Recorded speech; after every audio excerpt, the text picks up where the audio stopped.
প্রেগনেন্সিতে রক্তপাত বা ব্লিডিং এটি দেখে যে কোনো প্রেগনেন্সি মাতার ভয় পেয়ে যান। স্বাভাবিকভাবে এক্ষেত্রে বাচ্চার ক্ষতি হয়ে যায়নি তো, বা প্রেগনেন্সিটি গর্ভপাত হয়ে যায়নি তো?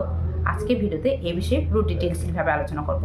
প্রেগনেন্সিতে রক্তপাত হওয়া কিসের লক্ষণ, প্রেগনেন্সি মায়ের কোন কোন ভুলের জন্য এটি হতে পারে, সাধারণত কোন সময় কোন ধরনের রক্তপাত দেখলে আপনি স্বাভাবিকভাবে ডাক্তারবাবুর কাছে যাবেন, এবং বিশেষত প্রেগনেন্সি এই সময় যাতে রক্তপাত না হয়ে থাকে সেক্ষেত্রে কী কী সাবধানতা অবলম্বন করবেন, পুরোটাই কিন্তু আপনাদের সাথে আলোচনা করব।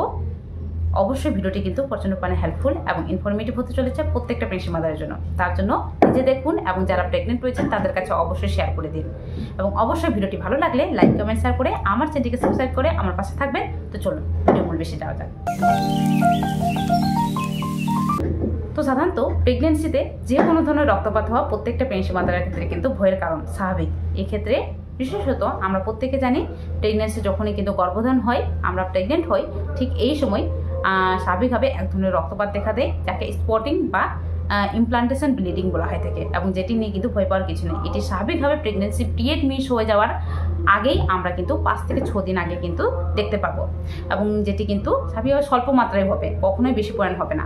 দেখুন, পিরিয়ড মিস হয়ে যাওয়ার পরে কোনো ধরনের রক্তপাত হলে সেটি কোন কোন কারণের জন্য হতে পারে, এবং সেক্ষেত্রে বাচ্চার ক্ষেত্রে কী কী ক্ষতি হতে পারে। এটি সাধারণত প্রেগনেন্সি মাতারে কোন কোন ভুলের জন্য হয়ে থাকে। দেখুন, প্রেগনেন্সিতে বিশেষত প্রথম ট্রাইমেস্টারে বাচ্চা মিসক্যারেজ হওয়া, বাচ্চা গর্ভপাত হওয়ার চান্স কিন্তু সবচেয়ে বেশি পরিমাণ থাকে, কারণ এই সময় আমাদের যে বাচ্চাটি রয়েছে সেটির আকার কিন্তু যথেষ্ট কম পরিমাণে রয়েছে, এবং এই সময় প্রেগনেন্সি মাতারের সামান্য ভুলের জন্য কিন্তু বাচ্চা গর্ভপাত বা মিসক্যারেজ হয়ে যায়।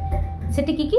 সেটি প্রধানত প্রেগনেন্সি মাদার যদি এই সময় কোনো ভারী জিনিস তুলে থাকেন, সিঁড়ি দিয়ে বেশি উঠানামা করে থাকেন, কোনো জায়গায় হুচুট খেয়ে পড়ে থাকেন, বা কোনো দূর জায়গায় জার্নি করে থাকেন, বা যে যাতায়াত মাধ্যমটি রয়েছে সেই মাধ্যমটি যদি ঠিকঠাক না থাকে, বা খারাপ একটি রাস্তায় যদি জার্নি করে থাকেন, এছাড়াও কিন্তু এই সময় যদি ইন্টারকোর্স করে থাকেন, সেই সব ভুলের জন্য কিন্তু স্বাভাবিকভাবে এই বাচ্চাটা কিন্তু অনেক সময় গর্ভে আসার পরেও মিসক্যারেজ হয়ে যায়।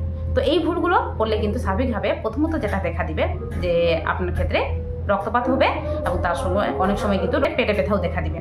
তো এগুলো দেখা দিলে কিন্তু স্বাভাবিকভাবে অবশ্যই ডাক্তারবাবুর কাছে যাবেন। এছাড়াও কিন্তু প্রেগনেন্সি এই সময় বিশেষত প্রথম ট্রাইমেস্টারে আরেকটি দেখতে পাবেন, সেটি হলো এই সময় অনেক প্রেগনেন্সি মাতার ক্ষেত্রে যেটা হয়ে থাকে অ্যাক্টোপিক প্রেগনেন্সি।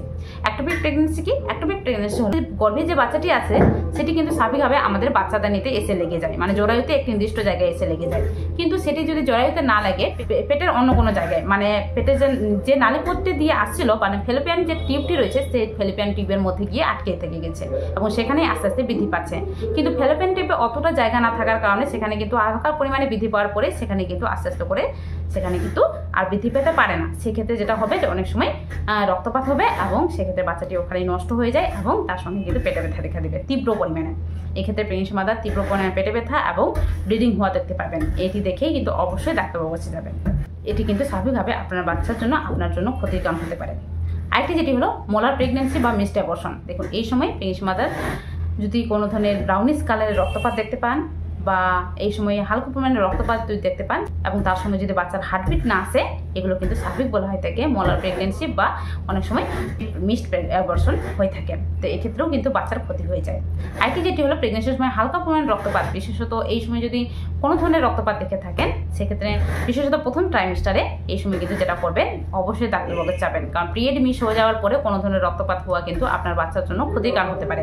সেক্ষেত্রে অবশ্যই ডাক্তারবাবুর কাছে যাবেন, এবং এক্ষেত্রে ডাক্তারবাবুরা যেটা করে থাকেন যে হালকা পরিমাণ রক্তপাত হলে সেটিকে বন্ধ করার চেষ্টা করেন, এবং দেখে থাকেন যে বাচ্চাটি ঠিকঠাক রয়েছে কিনা। বাচ্চা ঠিকঠাক থাকলে এক্ষেত্রে আপনার ভয় পাওয়ার কিছু নেই। এক্ষেত্রে ডাক্তারবাবুর পরামর্শ অনুযায়ী মেডিসিন খান, সেক্ষেত্রে আপনার অনেক সময় ঠিক হয়ে যাওয়ার সম্ভাবনা থাকে। আরেকটি যেটি হলো সাধারণত প্রেগনেন্সি প্রথম ট্রাইমেস্টারে গর্ভপাত হওয়ার চান্সটা কিন্তু সবচেয়ে বেশি থাকে, যেটি হলো যে এই সময় যদি কোনো ধরনের রক্তপাত হয়ে থাকে, এবং তার সঙ্গে রক্তপাতের সঙ্গে আপনি যদি জমাট বাঁধা বাঁধা রক্ত বেরোচ্ছে, বা প্রোটিনস বেরোচ্ছে, মানে জমাট বেঁধে বেঁধে রক্ত, বা কোনো একটা থলির মতো রক্ত বেরোচ্ছে, সেক্ষেত্রে কিন্তু আপনার গর্ভপাত হয়ে গেছে। সেটি ইনকমপ্লিট হোক কমপ্লিট হোক, সেক্ষেত্রে কিন্তু অবশ্যই ডাক্তারবাবু যাবেন, এবং এটি ডাক্তারবাবুরা দেখে থাকেন যে কমপ্লিট মিসক্যারেজ হয়ে গেছে নাকি ইনকমপ্লিট রয়েছে। সেক্ষেত্রে ইনকমপ্লিট মিসক্যারেজ যদি হয়ে থাকে, সেক্ষেত্রে ডাক্তারবাবুরা ডিএনসির মাধ্যমে কিন্তু সমস্ত ওয়াশ করে বের করে থাকেন। তা না হলে কিন্তু অনেক সময় আপনার ক্ষেত্রে ক্ষতির কারণ হতে পারে। এছাড়াও কিন্তু প্রেগনেন্সির সেকেন্ড ট্রাইমেস্টার অনেক প্রেগনেন্সি মাদারের ক্ষেত্রে অনেক ভুলের জন্য বা অনেক কিছু কারণের জন্য কিন্তু গর্ভপাত হয়ে যাওয়ার সম্ভাবনা থাকে। দেখুন, প্রেগনেন্সি সে প্রথম ট্রাইমেস্টার হোক, সেকেন্ড ট্রাইমেস্টার হোক, থার্ড ট্রাইমেস্টার, যে কোনো ধরনের রক্তপাত হোক না কেন আপনার জন্য কিন্তু ক্ষতির কারণ বা আপনার বাচ্চার জন্য কিন্তু ক্ষতির কারণ। প্রেগনেন্সির সেকেন্ড ট্রাইমেস্টার কী কী কারণের জন্য হতে পারে? প্রেগনেন্সির সেকেন্ড ট্রাইমেস্টার অনেক সময় যেটা প্রেগনেন্সি মাদারের ক্ষেত্রে দেখা যায় যে কারো ক্ষেত্রে যদি প্লাসেন্টা প্রিভিয়া থাকে সেক্ষেত্রে কিন্তু অনেক সময় রক্তপাত দেখা দেয়, মাঝে মধ্যেই রক্তপাত দেখতে পাবেন। সেক্ষেত্রে প্রেগনেন্সি মাদারকে যেটা বলা হয়ে থাকে, ডাক্তারবাবু বলেন যে অনেক প্রচুর পরিমাণে রেস্ট নিতে। এই সময় প্রেগনেন্সি মাদারে হালকা হাঁটাচলা করলে বা হালকা উঠা বসা করলে কিন্তু রক্তপাত হওয়ার সম্ভাবনা বেশি থাকে।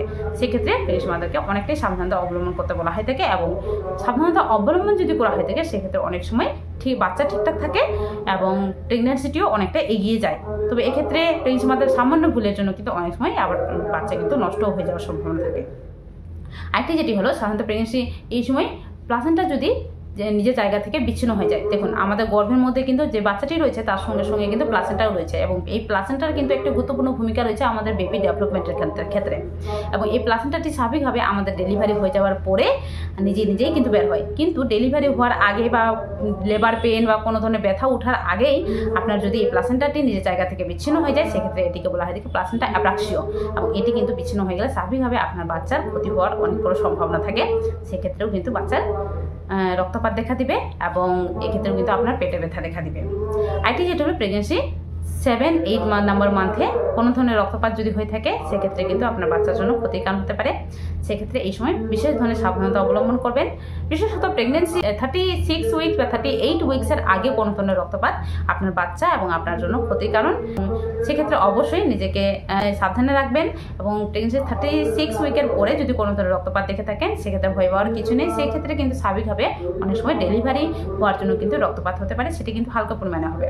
এবং তাছাড়াও কিন্তু তার সঙ্গে যদি জল ভেঙে যায়, ডেলিভারি যদি লেবার পেন উঠে যায় সেক্ষেত্রে অবশ্যই ডাক্তারবাবুর কাছে যাবেন। এক্ষেত্রে ভয় পাবেন না, স্ট্রেস নেবেন না। তাছাড়াও প্রেগনেন্সিতে যাতে রক্তপাত না হয়ে থাকে সেক্ষেত্রে কী কী সাবধানতা অবলম্বন করবেন? দেখুন, এই সময় বিশেষত রক্তপাত যাতে না হয়ে থাকে তার জন্য যে সাবধানতা অবলম্বন করবেন, এই সময় বিশেষত প্রেগনেন্সি হতে না হতে কোনো প্রেগনেন্সি মাদার কোনো ধরনের ভারী জিনিস তুলবেন না, কোনো দূর জায়গায় জার্নি করবেন না, বা যে জায়গায় যদি জার্নি করতে হয়, কোনো জায়গায় যদি যেতে হয় সেক্ষেত্রে ট্রেন ব্যবহার করুন, কোনো রিক্সা বা কোনো বাস ব্যবহার করবেন না, সেক্ষেত্রে কিন্তু আপনার ক্ষতি হতে পারে, বাচ্চার ক্ষতি হতে পারে। কোনো ভিড়ভাড় জায়গায় যাবেন না, কোনো জায়গায় হুচুট খেয়ে পড়বেন না, তার জন্য সাবধানে হাঁটাচলা করবেন। এবং এছাড়াও কিন্তু সিঁড়ি দিয়ে বেশি উঠানামা করবেন না, বেশি জলযুক্ত জায়গায় যাবেন না, জলযুক্ত জায়গায় গেলে পিছলে পড়ে যাওয়ার সম্ভাবনা থাকে। এই বিশেষ সাবধানতা অবলম্বন করবেন। তাছাড়া প্রেগনেন্সিতে যতটা পারবেন ইন্টারকোর্স অ্যাভয়েড করবেন। প্রেগনেন্সিতে ইন্টারকোর্সের কারণেও অনেক সময় প্রেগনেন্সি মাদারে কিন্তু এই মিসক্যারেজ বা রক্তপাত হওয়ার চান্স কিন্তু অনেকটা বেশি থাকে, তার জন্য বিশেষ জিনিসটি অবলম্বন করবেন। তাছাড়া প্রেগনেন্সিতে ইন্টারকোর্স করতে পারবেন কি পারবেন না, কারা পারবেন এই বিষয়ে আমার চ্যানেলে ভিডিও শেয়ার করা আছে, অবশ্যই দেখে নিতে পারেন। আজকে ভিডিওটি আশা করি আপনাদের জন্য অনেকটাই হেল্পফুল এবং অনেকটাই ইনফরমেটিভ হয়েছে। তার জন্য অবশ্যই নিজে দেখুন এবং যারা প্রেগনেন্ট রয়েছেন তাদের কাছে অবশ্যই শেয়ার করে দিন, যারা তারাও কিছুটা হলেও উপকৃত হন। চলুন আজকের ভিডিওটি এই পর্যন্ত, দেখা হবে আরেকটি নতুন ভিডিওতে। আজকের জন্য টাটা, সবাই ভালো থাকবেন, সুস্থ থাকবেন, সাবধানে থাকবেন।